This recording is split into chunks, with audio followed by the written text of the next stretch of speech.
Olá, meus amados irmãos, graça e paz da parte do nosso Senhor e Salvador Jesus Cristo.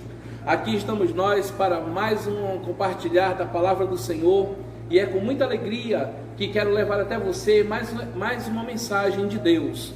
Desde já peço que você deixe o seu like, que você se inscreva no canal e que você compartilhe essa mensagem.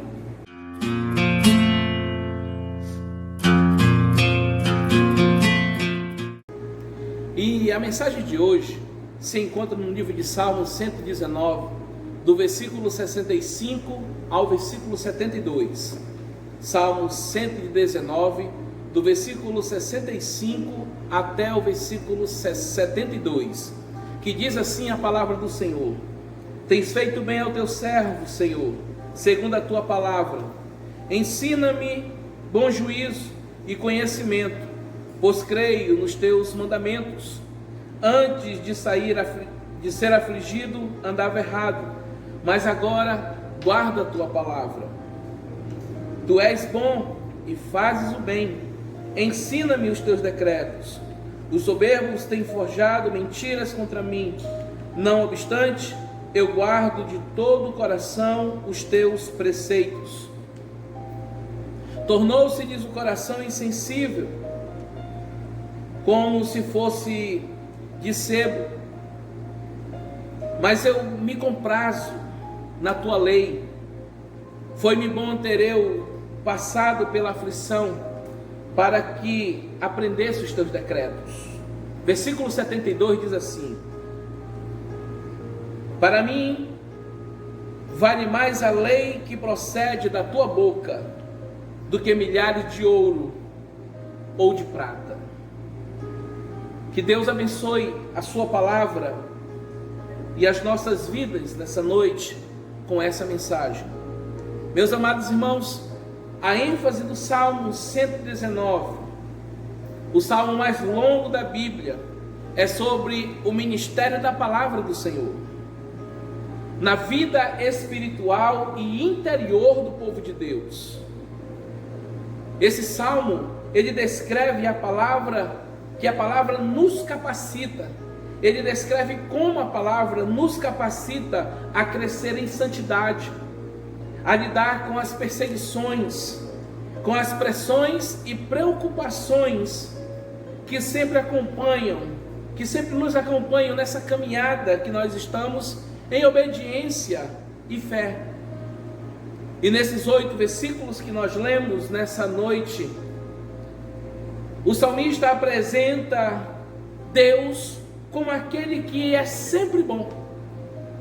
Tudo que o salmista quer dizer aqui, quer apresentar, é Deus que é sempre bom. O assunto do salmista está voltado sobre isso, sobre aquilo que é bom na vida do justo, por causa de Deus. Há um termo hebraico chamado Tob, que ele se repete por 6 vezes nesses versículos que nós lemos, e ele pode ser traduzido, essa palavra Tob pode ser traduzida por bom, aprazível, benéfico, precioso e correto.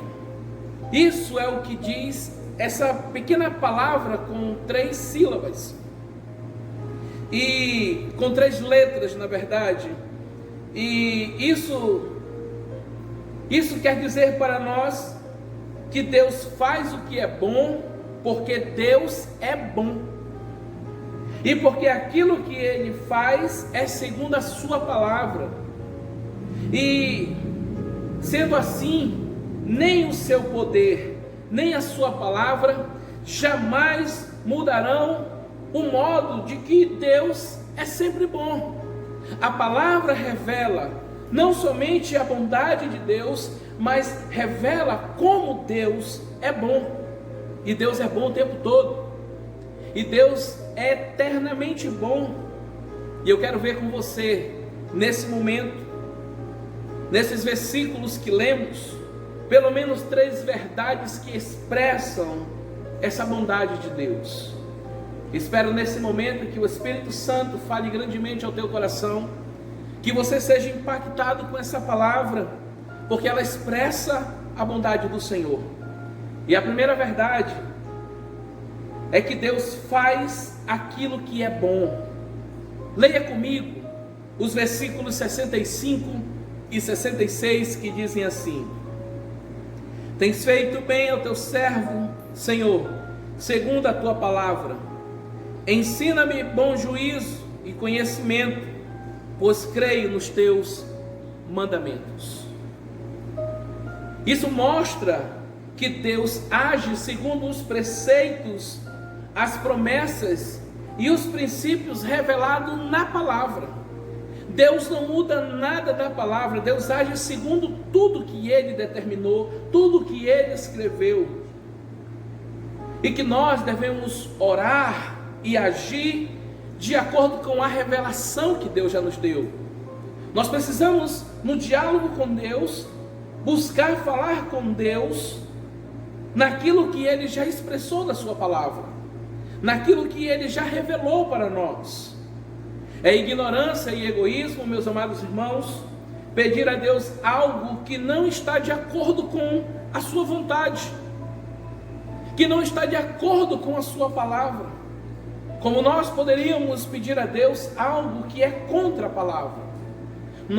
As nossas orações têm que seguir os princípios que Deus já estabeleceu pela palavra que Ele tem nos dado. E se Deus, escute isso, se Deus nos atendesse o nosso pedido, aquilo que nós oramos pedindo para que Ele faça a nossa vontade, certamente nós nos arrependeríamos de ter orado e pedido a Deus por isso. De repente nós pedimos algo de Deus, e que se Deus tivesse nos dado, nós iríamos nos arrepender mais tarde, porque se está fora da vontade de Deus, não é bom para nós. Por isso que essa primeira verdade diz que Deus faz aquilo que é bom, ou seja, a vontade de Deus é que deve prevalecer na nossa vida. Nós temos nossas ansiedades, nossos desejos, nossas vontades, mas elas não servem se elas não estiverem de acordo com a vontade de Deus. Por isso, meus amados irmãos, há um perigo muito grande quando nós estamos orando e pedindo a Deus algo que não está de acordo com a vontade dEle.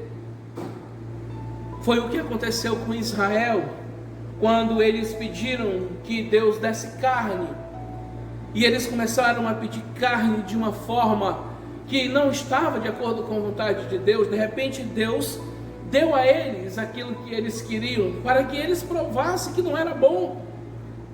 Pela insistência deles, parece que Deus seria um Deus ruim naquele momento, se Deus não tivesse dado. Então Deus permitiu que codornizes se levantassem, surgissem da terra, e eles começaram então a padecer por conta disso. Por isso, nós devemos fazer a nossa oração, como eu já disse nessa mensagem, segundo o modelo do versículo 66. Olha o que diz o versículo 66 novamente: Ensina-me bom juízo e conhecimento, pois creio nos teus mandamentos. O que nós podemos e devemos pedir em oração é que Deus nos dê bom juízo e conhecimento, pois quanto melhor conhecermos a palavra, melhor podemos orar dentro da vontade de Deus e obedecer a essa vontade, porque a sua vontade, segundo a palavra, é boa, perfeita e agradável. Por isso, nós devemos aprender com Deus nessa primeira verdade, expressa nos versículos que lemos desse Salmo 119, que Deus faz aquilo que é bom. Mas eu tenho aqui uma segunda verdade para expressar para você nessa noite, dentro do versículo que nós lemos. E a segunda verdade da bondade de Deus é que Deus prevalece sobre o mal e faz redundar em bem. A segunda verdade, eu vou repetir, é que Deus prevalece sobre o mal e redunda e faz redundar esse mal em bem. Leia comigo os versículos 67 ao 71, que dizem assim: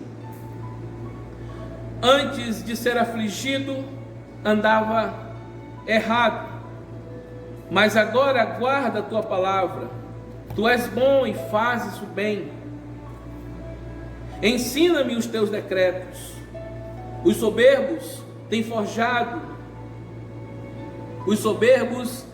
forjado mentiras contra mim. Não obstante, eu guardo de todo o coração os teus preceitos. Versículo 70. Tornou-se-lhes coração insensível, como se fosse de sebo, mas eu me comprazo na tua lei. Versículo 71. Foi-me bom ter eu sido afligido, para que aprendesse os teus decretos. Então veja bem, o salmista havia desobedecido a palavra e se desviado da verdade. É provável que o pecado desse salmista não fosse um ato de flagrante de rebeldia, de rebelião, mas sim de ignorância. E por amor, Deus enviou uma aflição para discipliná-lo. Eu vou repetir o que disse para você. Por amor, Deus enviou uma aflição para disciplinar este salmista.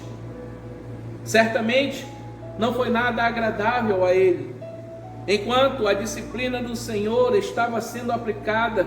Porém, a disciplina conduziu esse servo de Deus de volta à obediência, de modo que valeu a pena.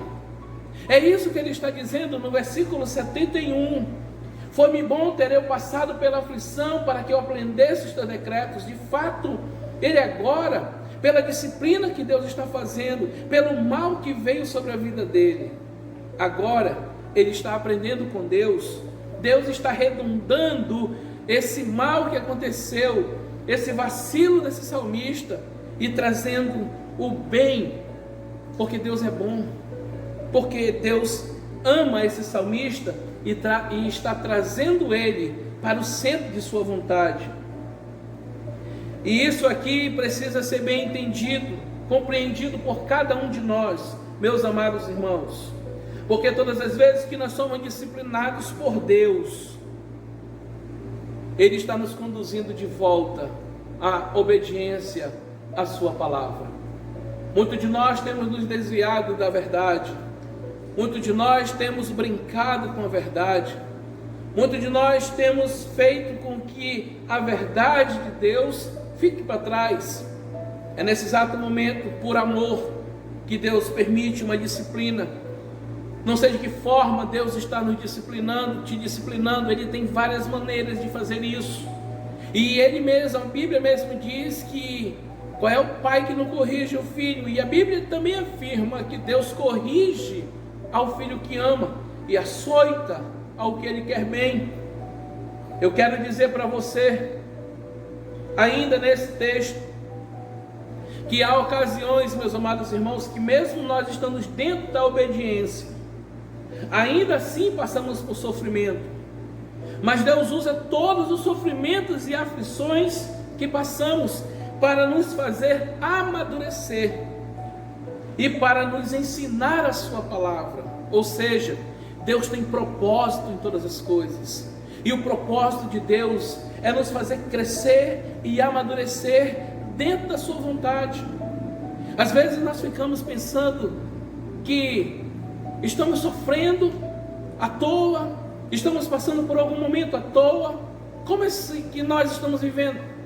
Como tudo isso que nós estamos vivendo, isso que está acontecendo não é à toa. Isso tem a mão de Deus. Deus está disciplinando a terra. Deus está disciplinando os homens. O Senhor está disciplinando o seu povo. E tudo que Deus quer é trazer esse povo que é dele, propriedade exclusiva dele, para o centro da sua vontade. É isso que Deus está fazendo comigo. É isso que Deus está fazendo com você. É isso que Deus está fazendo com a nossa nação e com o mundo inteiro. Deus está usando um vírus, algo tão pequeno, mas mortal, para trazer o povo ao centro da sua vontade, com o coração arrependido, com o coração quebrantado, com o coração transformado, amadurecido e pronto para obedecer à voz de Deus. Eu quero dizer para você, meus amados irmãos, que Charles Spurgeon, ele disse que as promessas de Deus, elas brilham com mais intensidade na fornalha da aflição.